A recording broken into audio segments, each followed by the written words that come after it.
Hello, everyone, and welcome to Black Kids in Outer Space. Today, we're back in Los Angeles. We have Therese Mcmillan. She assumed the position of Chief Planning Officer for the Los Angeles County Metro Transportation Authority, LA Metro, in April 2016. In that capacity, she provides executive leadership for Metro's planning, grant funding, and real estate functions. Key responsibilities include implementing the agency's Measure M transportation sales tax ordinance, developing the countywide long-range transportation plan, strategic fund program administration, and focus initiatives in transportation equity, active transportation, planning, and projects, and Metro's contribution to the 2028 Olympics and Paralympic Games. Prior to joining LA Metro, Ms. Mcmillan served as the acting administrator for the Federal Transportation Agency, FTA, of the U.S. Department of Transportation. During her almost 7 years at FTA, Mcmillan led reforms in transit safety, emergency response and resiliency investment, capital planning and oversight, and civil rights program development, including Title VI and ADA.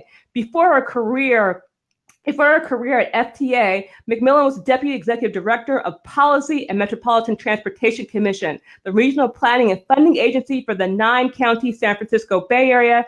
During her time with MTC, Therese was an instructor in transportation funding and finance at the Mineta Transportation Institute, San Jose State University. She earned her BS degree in environmental policy analysis and planning at UC Davis, and her joint master's degree in city and regional planning and civil engineering science at UC Berkeley. So thank you so much for coming, Therese, to the Black Kids in Outer Space show. We are so happy to have you and Los Angeles, LA Metro here. So what I want to ask is, what is your first memory of space? Well, I have two examples. As a child, I lived in Baldwin Hills, for those of you that are familiar with the LA area. And this was a long time ago. So let's just say about 50 years ago. We had this area behind our neighborhood that was basically this abandoned open space where you could find fossils, you could get caterpillars and bring them home in a plastic jug, you could build forts and ride your bike through all of this what basically was just undeveloped land. And for a city kid, having that access to this open area of freedom was really key memory for me and really shaped my love of nature and this idea that you can be close to nature even in a city environment, which is something certainly in the San Francisco Bay Area is something I really value. Mm-hmm. And then just because it's outer space, my dad bought me a telescope for Christmas. I think I was 11 years old. And he and I used to go out at night with this little telescope and explore the stars. And I've loved astronomy ever since. And I think it's just an incredible area of wonder still. Mm-hmm. So those are two examples. Well, that's amazing. Someone said, one of our watchers said, "I like your childhood." Okay, so that is pretty amazing. I should say also too, you went to St. Mary's. So people who are in the LA area, we all know Baldwin Hills, St. Mary's. So she's a true LA girl in the true sense, from a true neighborhood that we know that we hope that still continue to remain here in Los Angeles. So you've traveled around a lot, mm-hmm. and I just said you're from Los Angeles. You travel around a lot. What has changed in transportation in Los Angeles? What has changed in transportation since you growing up? Because even I growing up in Los Angeles, we were very kind of car centric, and now we're kind of changing from that. So what's the differences? What has changed? Well, there's a couple of things. You're right. If you grew up in Los Angeles, you always figured, like, when am I going to get a car? I would say, though, that I, took transit. I took the bus to St. Mary's my first 2 years there. Mm-hmm. I remember taking the bus to Loyola High School for summer camp.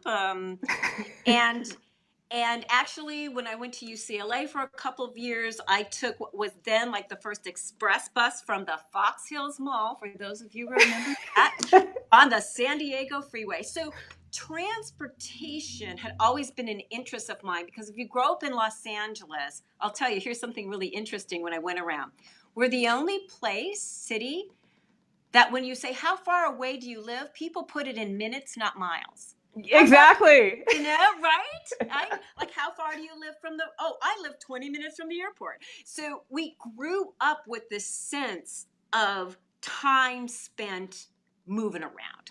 And Mm, so what's changed here is that the choices we have to move around the city are expanding. And that's a huge part of my job. It's not about just the car. I think, and it's been 30 years since I've lived in Los Angeles. And so coming back and living here again has been fascinating. I try to not use my car. I live off the Gold Line, and for a while I was living off of the Red Line and the Expo Line. So the idea that you can actually use things other than getting in your own car to get around this city is not only a physical manifestation because we're building a lot more, hmm but I think people are beginning to believe it. And that's something that is really interesting for me to see. No, I think it's fascinating to watch. I mean, because I always talk about, when I gave up my car and started taking public transit, and when I go to places like New York or San Francisco, it's like, so, for somebody in Los Angeles, it's a big deal. I mean, I know this is kind of a strange question, but what's your favorite like line, like in the past and now? What's your favorite, like the red line, the gold Right. line? Which one? Or Well, the 210? yeah. Well, I'll say this. When I was growing up, there was no rail at all. So I didn't really have a favorite line. I think it was really more about, what freeways do you hate more than another one?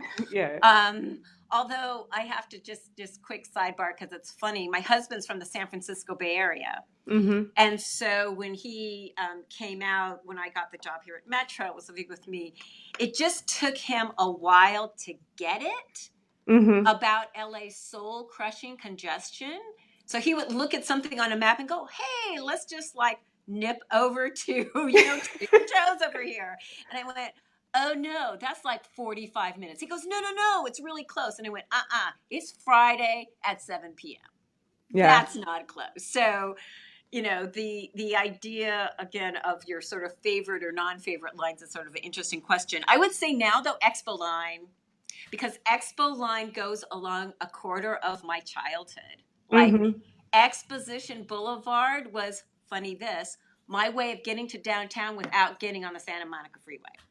Right? We all have that way, because I got my car when I was 16. I'm like, how can I get to these places without I can get anywhere in Los Angeles without taking the freeway? Because I was terrified. That clue was clueless when people were like afraid of the freeway. I'm like, that's real. Yeah, exactly. Although I have to say, one of the things that was a bit unnerving when I got back was all my secret ways have gone away because of Waze, right? I mean, Yes. it used to be as an Angelino, you were the one who knew like the back ways to get to places.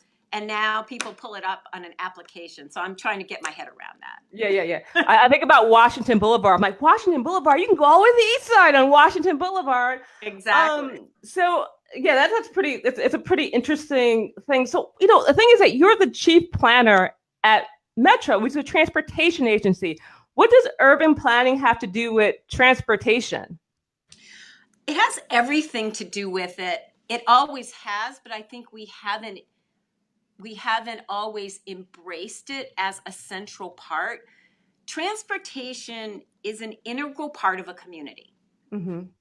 And it's what allows you to move within and out of your community. It connects communities to others. If it's not well done, it can divide communities. It's a very powerful force in the shape and access to how you live every day. So Mm-hmm. if you take it out of that context, it becomes an intrusion instead of an integral part of what it should do. So urban planning, in fact, again, my major was a master's in urban and regional planning with a transportation focus. So that double major that they created at Cal was recognizing that transportation no longer really lived on its own. And that they, I was the first graduate where they actually said, we need to train people who are going to be in transportation, give them the opportunity to see it in the urban form context. So it's really important, I think. Mm-hmm.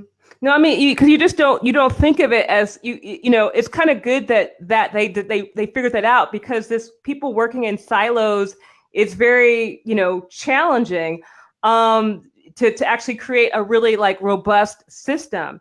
Now, I know that you've talked about opportunity gaps and how we can close them, and measure in funding and cap. I think the one thing is great too is that the capital funding, the real estate, and the transportation equity are kind of all in one category, well, under you.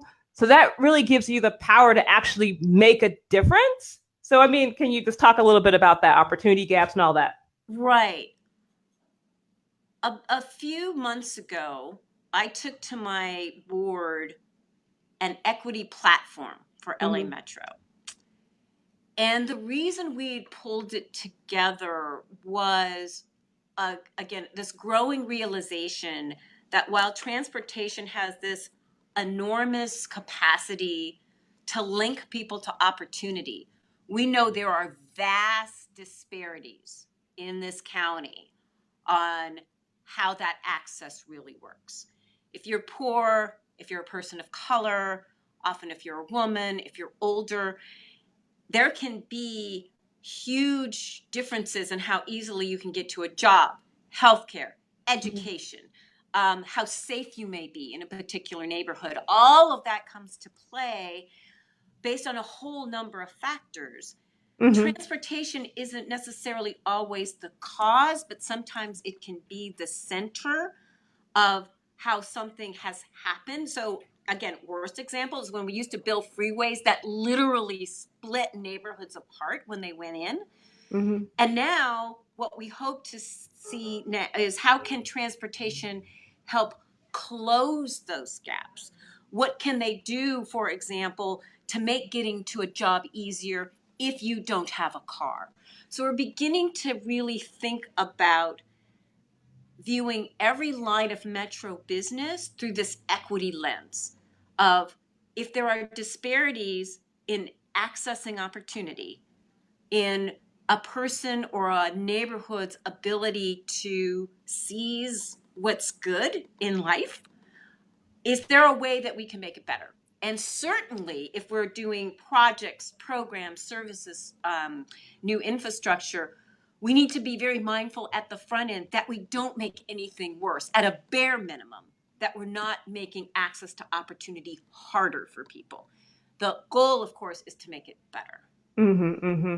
No, but I mean that's like so important to have like that power, especially at LA Metro, to have the power to kind of go like, we're doing this project, but we're going to have equity first. We're not going to tag it on. Because I talked Yeah, to Dr. Julian Adjaman, and he was like saying so many people do projects and they tag on the equity section after the project is yeah. done. But how much we can do if we did this before.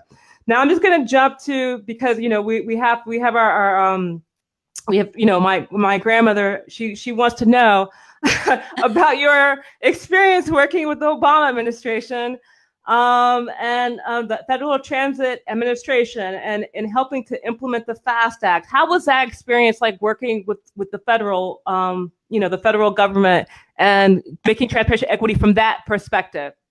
Well, first of all, it was just an amazing honor to be asked to serve.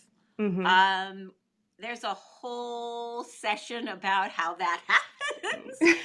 Being a political appointee is like a totally crazy thing.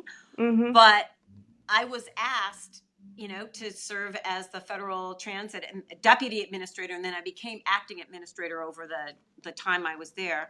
Mm-hmm. Um, It was very interesting because prior administrations, in terms of the US DOT, had not emphasized public transport. Mm-hmm. It was not a focal point. When the Obama administration came in, their focus on reinventing urban America meant that public transportation suddenly became front and center, which was incredibly exciting.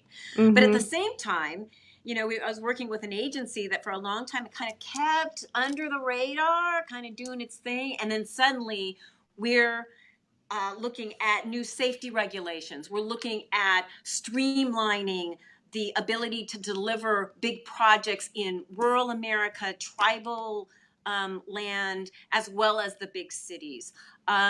We were asked to think about new collaborative relationships with the environment and housing and public health. And it was just this extraordinary time when public transit was seen as a driver of change. Mm-hmm. You can tell I'm really excited about that. So it was really also amazingly challenging. I would say that I use this in many speeches, that federal policy in a land as diverse as the United States on so many levels is incredibly hard. I mean, Mm-hmm. if you think about having to make policy that applies to, I used to say, Lexington, Kentucky, Lexington, Massachusetts, and Lexington, North Carolina. And I didn't even know there was a Lexington, North Carolina. I Yeah. mean, that's kind of what you're facing. What works in North Dakota is not going to work in Atlanta. So trying to figure out how to balance all of those needs and not get bogged down in just the administrative burden of it was a big deal. I learned a lot, and yeah, brought back a lot of experiences, I hope, to LA. In fact, right behind me, if you can see that picture, Mm-hmm. that's me and Obama in the Oval Office. No, I mean that's an exciting time, and I think that it's kind of like we'll appreciate the next time we get our opportunity to, for certain things, we'll appreciate it Yeah, next time. I'll we just will. say that. Um, Tell us about. I know, and this is the thing that made me just so excited. I was jumping up and down when I read about it. I know Metro is planning an urban planning boarding school. Yes. When is that opening? Tell me about it. I want to be there. Yeah, it is. It is extremely cool. This is again part of this larger equity focus and framework of making a difference, particularly in areas that have been historically underserved by transportation and a number of other things. So, my boss, Phil Washington, the chief executive officer of Metro, is entirely committed to education and Mm-hmm. career pathway development for the industry, and particularly how to slot in women, low income students, um, focusing on working with community colleges as an example to start building apprenticeships and training programs in the types of jobs Mm-hmm. that new technologies and transport and the like, because frankly we're seeing, as many industries are, this wave of folks who are going to retire all of a Mm-hmm. sudden and at the same time. And Mm-hmm. we haven't done a great job as an industry training up the next generation. So we're trying to participate in that. But the school is taking that up, ratcheting that up a level. It's the concept is a Mm-hmm. public charter college, preparatory boarding school in South LA. Mm-hmm. It's located at the corner of Vermont and Manchester. Mm-hmm. And actually, it's part of a larger development of a significant amount of land there. So we view this, and we're a partner with many, many other folks, as you might imagine, in this project. Um, Supervisor Mark Ridley Thomas and Councilman Marquise Harris Dawson Mm-hmm. are, the lead local elected officials who have done an incredible job helping to conceptualize this. Um, in June 2018, the Seed Foundation was selected to construct and operate the transit school. I don't have a, you know, in our business, you never say, and absolutely it's going to happen this date. But, in the next, couple of years or so, we're hoping to see, this incredible opportunity open.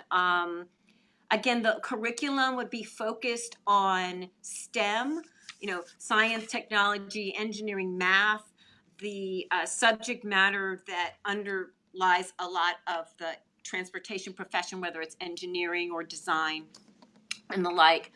But also, I think you would just imagine students coming out of this environment prepared for a lot of opportunities. Transportation being one of them, but certainly much broader than that. Well, I Yeah, think it's so important because so many people, who do they see? You have a college degree. Oh, you're going to be a teacher. right. So, but go ahead. Well, no, and I think you're exactly right. We have, the transportation industry, I would say urban planning, engineering, and the like, tend not to be very diverse in terms of certainly, uh, you know, racially diverse, culturally diverse. Well, you see a lot of it. Insofar as other countries, you'll see a lot of foreign and international students come and be represented in engineering departments because in their countries, that's a very valued skill set. And Mm-hmm. so I think the American prep, grammar school through high school and whatnot, really hasn't focused as much on those eventual paths. So this is a really interesting proposal where this is, again, high school orientation early. If you're not thinking about developing those skills and interests, then it's much harder to jump into that stream when you get to college. Mm-hmm. So, Well, there's also a you'd have to even know to like major in certain things, like who you think exactly. even people major in history or English or math or maybe even like physics, but you don't think urban planning. so Exactly. so Exactly. it's important that especially too among people who are economically oppressed, around people of color, like oh wow, you're providing not only this opportunity but just giving people other options of what to do, even if they don't do it. Maybe their little sister or brother wouldn't want to do it, or just even knowing that it exists as a job is huge. Yeah, exactly. And one of the things, as well, the school is amazing, but we've got a very robust high school internship program. I was just the um, lead Metro senior leadership representative judging these amazing projects that I think it was 200 or almost like maybe 170 high school students were working with Metro all summer on everything from videos on safety to urban design around stations to there was a engineering project with new technologies. I mean, it was an amazing program, and the ability to see these young people getting excited in their junior year in high school about transportation was truly exciting. Mm-hmm. I mean, that sounds exciting, and I always felt that you guys have a really good advertising, PR, like video, like type. I said Metro has some of the best looking advertisement in the industry. The Metro Los Angeles, I forgot they're all called Metro, but LA Metro has really good advertising, PR, like it's beautiful brochures, all that stuff. But another question, we have what's your long? I know this is kind of strange. What's your long term goal for Metro and Los Angeles in regards to, the transportation and urban planning? And what's your dream in 30 years? What do you think LA is going to look like? I thought a lot about this, and it's going to sound very philosophical. And it starts with this idea that diversity is the vibrancy of this city and this county. That embracing and respecting differences and seeing that in the very shape and heart of our city is really important. I think that's a work in progress. Mm-hmm. It's a work in progress in a lot of cities across the country, certainly here in Los Angeles. But in my heart, I think this is an area where if we were to focus and share that as a true goal and objective, Mm-hmm. that we have the capacity to get here. It was one of the interesting things. It was a very different energy and heart between the East Coast and the West Coast. It was one of the interesting, almost intangible things that when I was living in Washington, it was very cool and great and whatnot. But my heart beat faster when I flew back. And I went over the Sierras. I'm like, oh, I'm home. I'm home in California.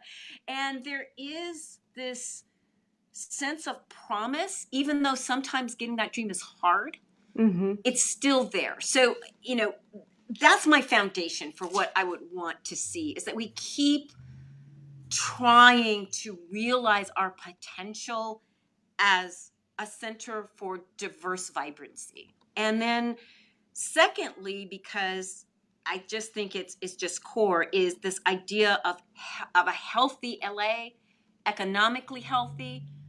The income gap is huge and painfully impactful for a lot of folks. We need to get our heads around how we deal with that. But also just in terms of physical health. I mean, we were talking about why urban planning is important. Well, one of the things that is going to be a real challenge in this culture change toward getting away from our car is having people literally feel comfortable walking on the street. Yeah. It's amazing how often I've talked to folks who said, oh, wow, I kind of live 6 blocks away from the station. And then it's so hard to find a place to park my car. I'm like, wait a minute, are you not walking to that station? But it's something, that's a big deal. And I think there's this sense of a healthy space in terms of its design, like crossing something that has 8 lanes of traffic is scary. I mean, we need to think about health at all these different levels of how it impacts us. And so, a focus on creatively tackling that as part of this urban design and space and transportation's role in it, I think is really important. And then finally, I hope that and this is a role for Metro, we become incredibly proficient in developing a true network and system of choice. Meaning that at any point in time, if, sometimes driving makes sense, ride sharing might make sense, bicycling, walking makes sense, transit makes sense.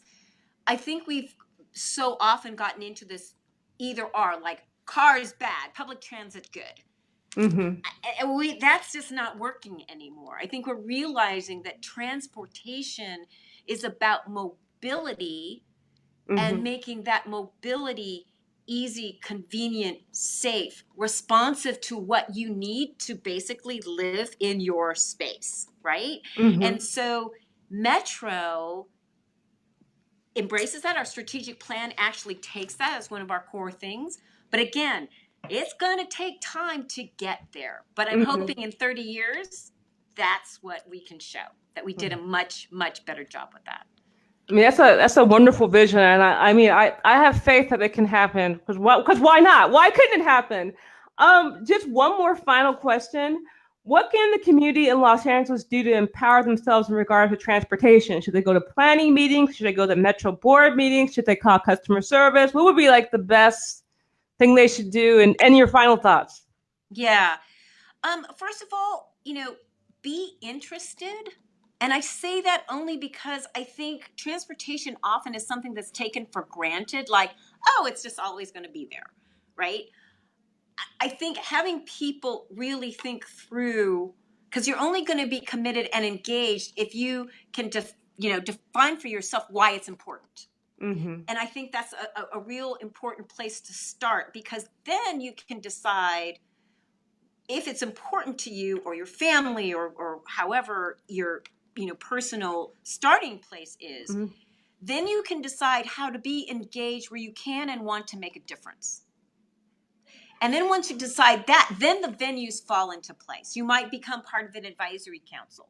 You may just want to educate yourself a lot more with respect to what the transportation and housing issues are, and get involved at a city level. You might want to run for public office. You might want to go to urban planning school. So, but I think a lot of it really will depend on defining really how transportation affects your life and how you want to be a part of making it better. And then the other things will sort itself out, because the Lord knows we have lots of options for people that Yes, want yes. to change. Yeah. No, Paul Tolliver says, "Good to see you. And good luck in Los Angeles." Yeah, Paul. Yeah. He's great. But I mean, thank you so much. Do you have any other final thoughts, or because we're getting ready to wrap it up, or? Yeah, just that this is a wonderful, social media is something that I'll just cop to it as an older generation person. Mhm. I'm still trying to really understand the potential and how social media can be used for the things that you're demonstrating right here. Getting the word out, education, intellectual curiosity.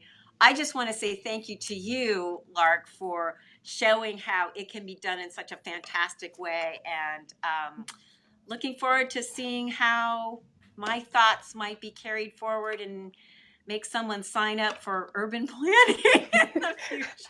I'm sure you will. I'm sure that you've inspired many people already. But thank you so much for coming on the Black Kids in Outer Space show. Have fun in Los Angeles. Have fun on the trains and your bike trails and all that good stuff. Okay, travel safe, everyone. All Bye. right. Bye.